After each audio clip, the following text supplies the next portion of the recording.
I'm Tom Johnson, Thomas Johnson Antique Furniture Restoration in Gorham, Maine. This is a nice late Victorian table. I say late Victorian, I mean like 1890s. I've seen a lot of furniture from that period that's made out of cherry or birch, stained dark. Now this kind of sunburst pattern is very common to that era. I call this table a campaign table because it has an interesting feature in that it comes apart.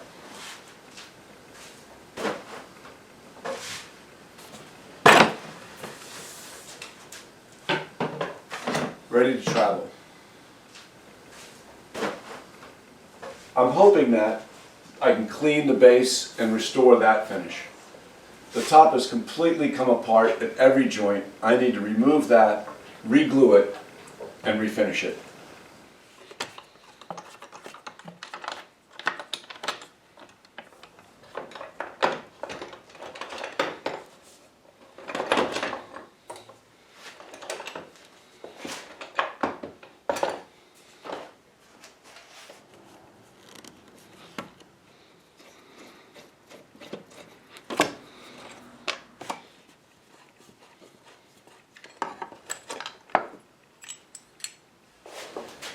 You know, because there's so much blackness on these joints, and I don't know if it's mold, but it kind of looks like mold or could be mold, so I'm going to wash these with a bleach solution.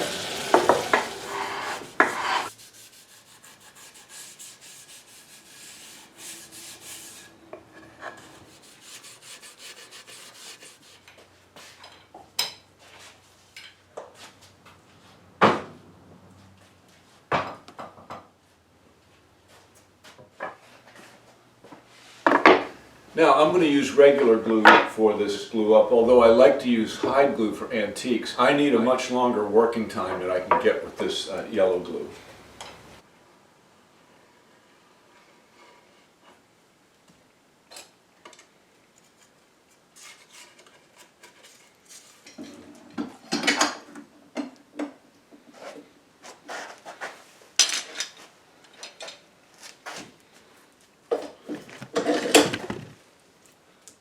Alright, you can see obviously these are lousy joints. I couldn't run them through the joint or I'd lose too much wood, there were so many. But I wasn't really prepared for how hard it would be to get them to come together on the ends. But I think it's going to be alright.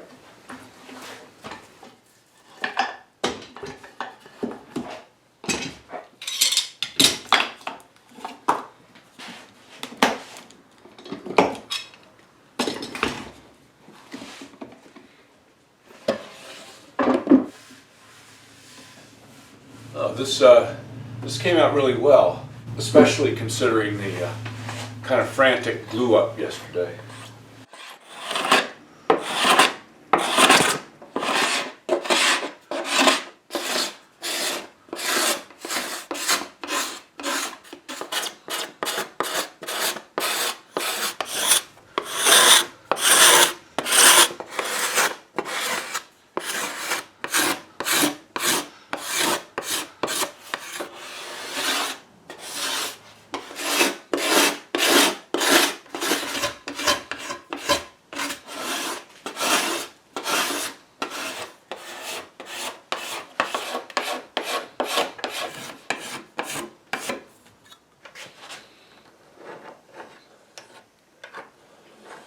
So, why am I scraping this top and not sanding it? You know, I have belt sanders, I have tons of pneumatic sanders, but what I'm hoping for is just to scrape this top. I'll lightly sand it when I'm done with some 220.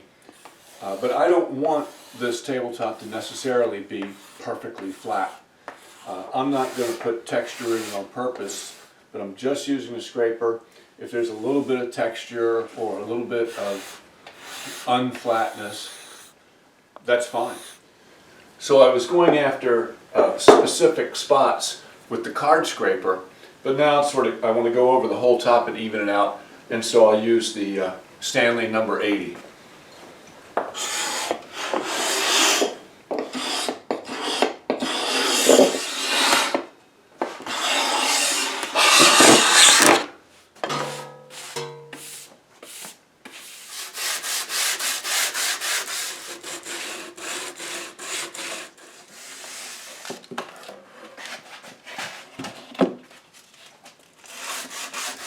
This end grain is going to be the toughest part to sand.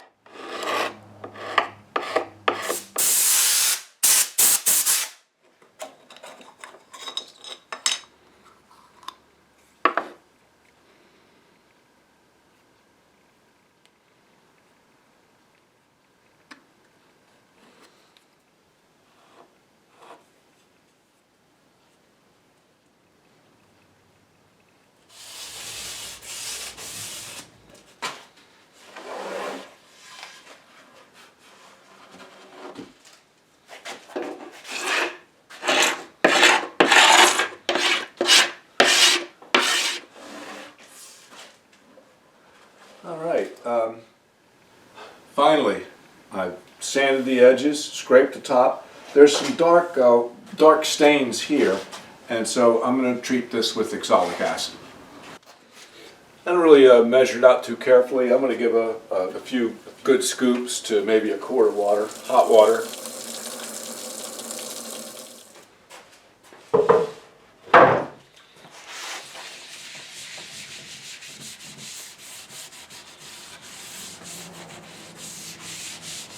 So while this dries, I'm going to clean the base. I want to get an idea of what color we're going for here.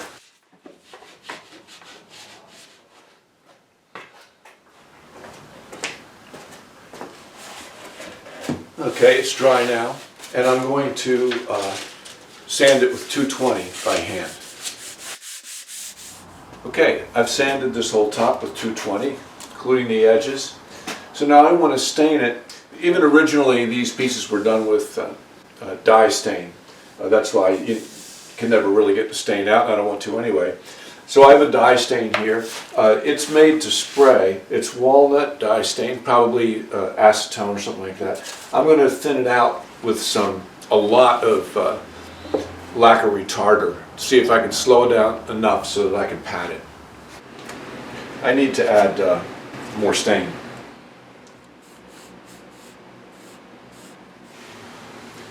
Okay, the stain is dried now. So it looks a lot lighter than it did when I stained it, but I'm just going to go with it. I'm going to give it a coat of this tung oil varnish.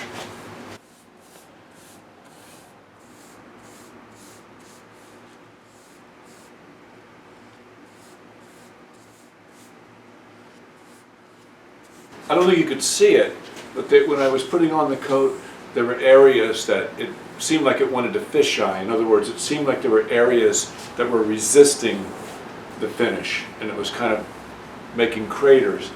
But as I kept tipping this off, it stays wet for a long time, I kept tipping it off, and those areas seem to have disappeared. So I hope it dries just like this. We'll find out tomorrow. So this top looks good. The color is great, but it's a little light, which is good. The next thing, what I need to do to figure out my color on this top is get a coat of the tung oil varnish on the base here. So when I cleaned this, I scrubbed it really well with Scotch-Brite pad, and I don't think I need to do anything to it now. Maybe I'll go over it. Some shiny areas here. Maybe I'll go over this a little bit more with the Scotch-Brite pad, and then I'll just brush on a coat. So even though when I was washing this I was finding paint spots and they were coming off, I still find everywhere stupid paint. So what I'm going to do here is I put a little bit of this goof off product in a container, and then with a 3M pad that seems to take the paint right off.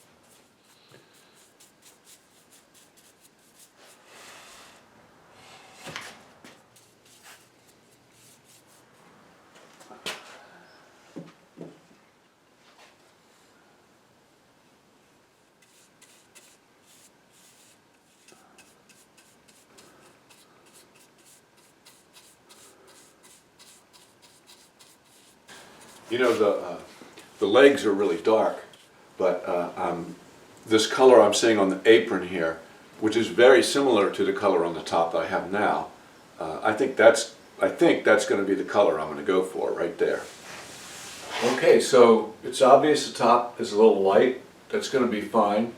I'm going to sand this top and go over it with a Scotch-Brite pad, and then I'm going to glaze it with some asphaltum glaze. All right, glazing with asphaltum is just like glazing with anything else. You got your glaze, and you want to have a rag handy and two brushes, one to apply and one which I will call a dry brush to sort of even it out if you need to.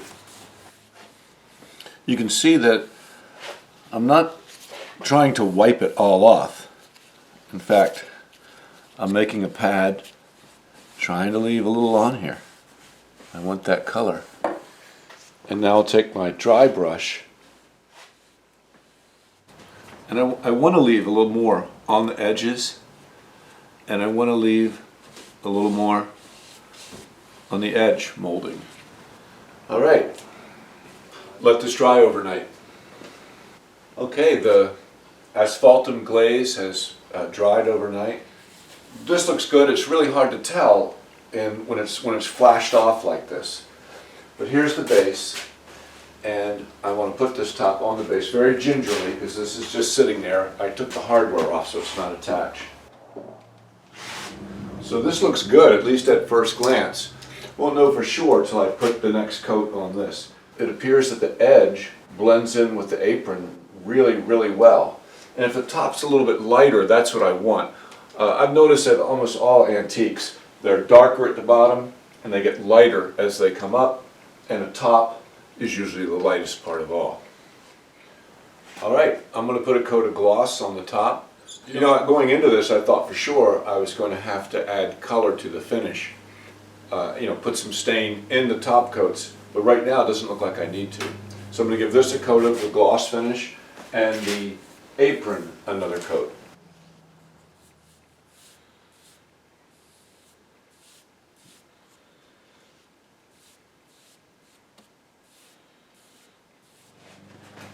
No, I'm really liking this color a lot. I think this will be good.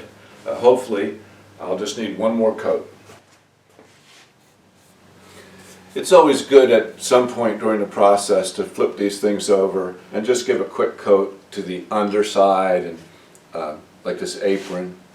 I'm not going to coat these boards. I'm not going to coat the board where the stencil is, but I just want to make this a little bit neater. Okay, everything's looking good here. The tabletop dried fine. I think it just needs one more coat. Everything just needs one more coat. But before I do that final coat, I want to do some assembly work. I want to assemble the top onto the apron, which of course means I got to address this hardware. I got to clean this hardware up. There are also casters on this table. I may not have mentioned that in the introduction because they weren't on the table, but I have these casters. So I'm going to clean these up, especially these, and get them installed on this apron frame.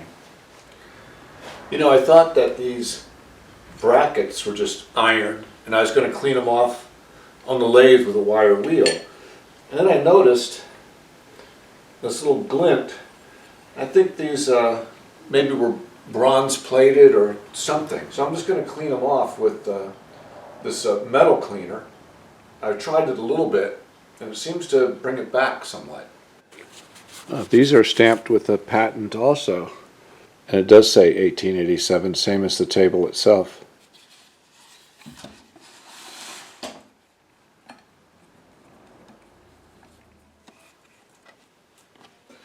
Now I want to screw this apron to the top, but you'll notice that the boards they use run perpendicular to the grain of the top, not really allowing for a lot of wood movement. So I'm going to take a drill and ream these holes a little bit back and forth in the direction of the wood movement to allow the screws to move with the wood. So now you can see that the hole is elongated and the screw now can move back and forth, hopefully enough to accommodate any wood movement.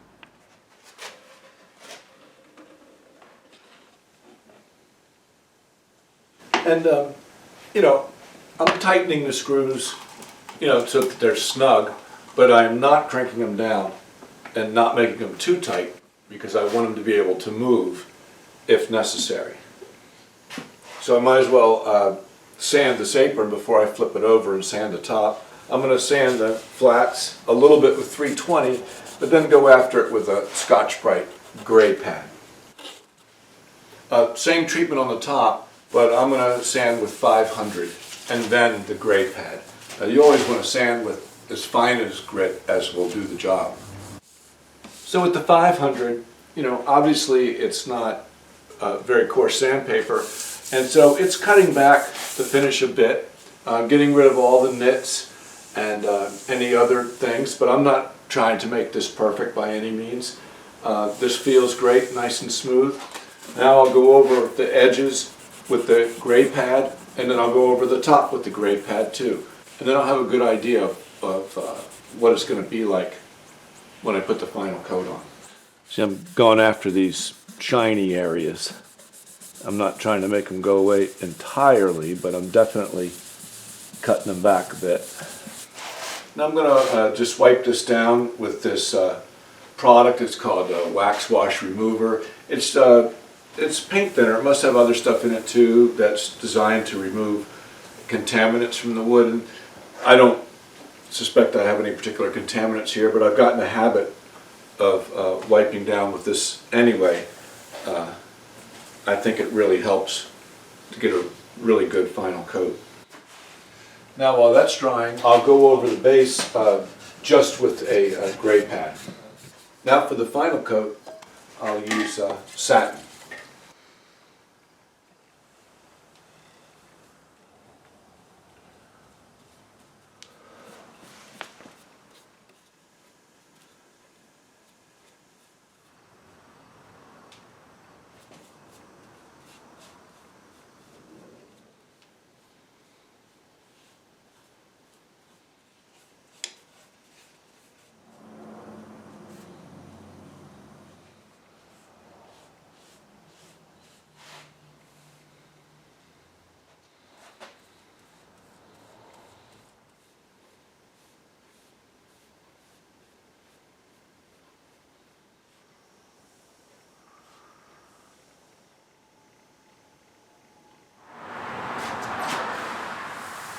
So everything's looking really good here. So it has like little nits in the top, and then other than that I think I just need to steel wool it with some polish. But before I do anything and reassemble this, I didn't yet do the wheels. And they appear just to be, you know, iron wheels or steel wheels, and I will clean them off with a wire wheel on the lathe.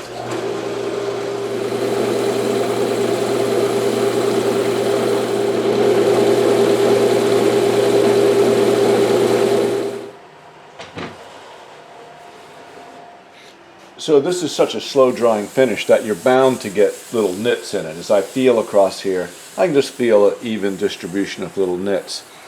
So I've got a piece of craft paper here, you know, like think of a brown paper bag.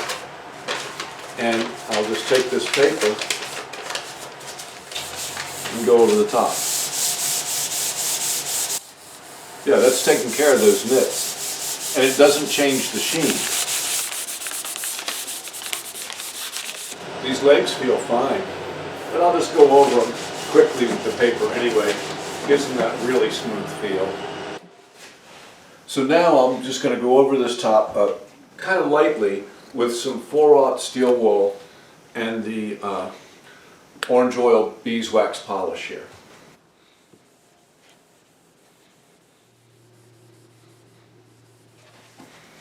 Now I'm not applying a lot of pressure or anything. I'm just really going over very lightly. The top was already smooth, and this is just sort of giving it that little extra.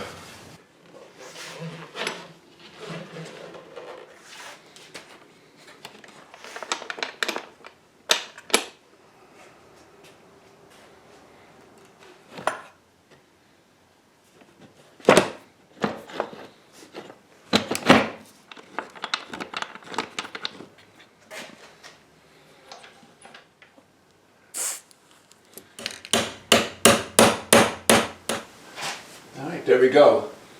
Nice little late Victorian campaign table, 1890s. In fact, the patent date of 1887 on this table. It's a campaign table because the legs are easily removable with no tools, yet it's remarkably sturdy. It's completely sturdy. It's a good design. And of course, this tabletop desperately needed to be refinished, but I scraped it by hand, brushed on the finish. I think it looks pretty good.